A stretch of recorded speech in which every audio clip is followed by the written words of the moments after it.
Bonjour à tous, aujourd'hui je vais vous parler des émotions.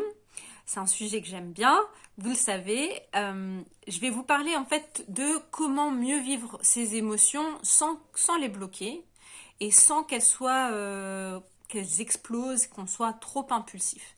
Le but en fait c'est d'être plus épanoui et de trouver un meilleur équilibre dans ces émotions qui nous traversent. Et avant de commencer, je vais vous expliquer d'abord qu'est-ce qu'une émotion. Une émotion, donc c'est une énergie en mouvement qui va nous traverser. Donc ça peut être de la joie, ça peut être de l'enthousiasme, mais ça peut être aussi de la tristesse, de la peur, de la colère, etc. Et généralement, on a beaucoup plus de mal à vivre nos émotions dites négatives. Et c'est là-dessus surtout que on va pouvoir tout doucement améliorer notre accueil des émotions. Le but, c'est d'être plus épanoui dans notre vie. Voilà, je vais vous donner aujourd'hui 4 conseils pour mieux vivre vos émotions. Donc, le premier conseil, c'est d'abord d'identifier l'émotion. Souvent, on ne sait même pas en fait ce qu'on ressent, à force d'avoir réprimé de génération en génération les émotions de tristesse, de colère, toutes ces émotions dites négatives. Eh bien, elles sont souvent réprimées, elles sont à l'intérieur de notre corps, elles vont créer de l'hypertension, elles vont créer des malaises à l'intérieur.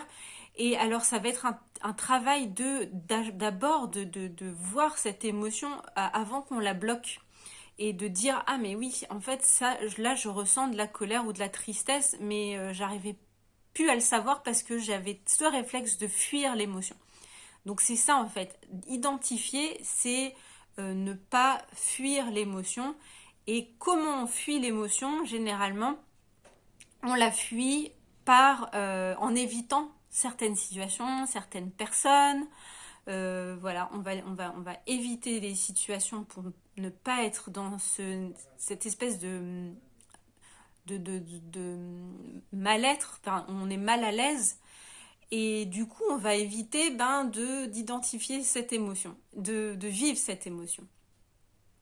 À force, on va se renfermer sur soi-même.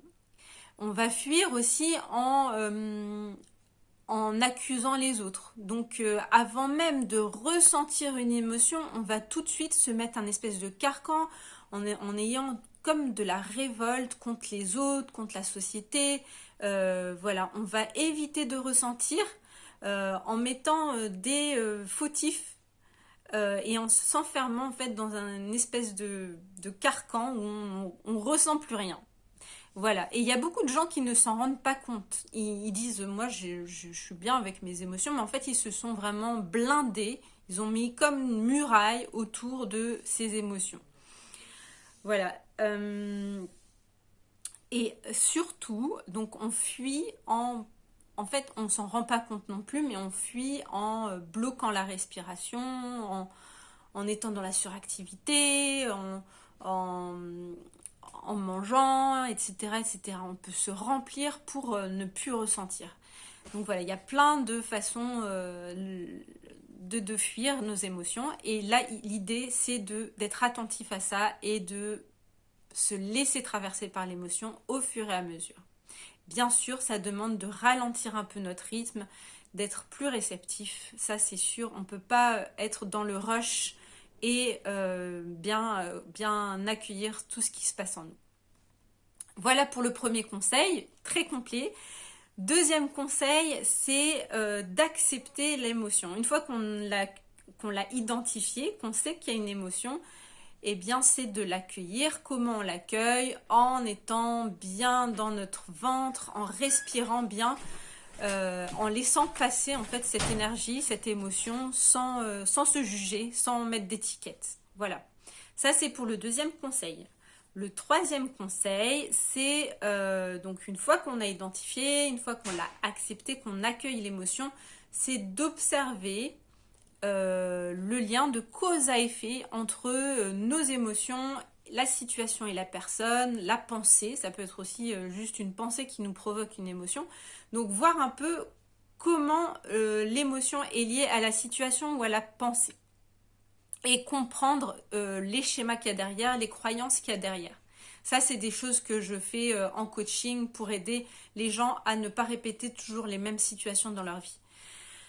Le quatrième et dernier conseil, c'est donc une fois qu'on a fait ce travail d'auto-observation, qu'on a apporté une meilleure identification de nos émotions, c'est d'apporter une compréhension avec le cœur, c'est-à-dire voir les liens entre nos émotions et peut-être des blessures du passé et tout doucement en fait être dans un meilleur accueil avec justement cet enfant intérieur qui demande à s'exprimer.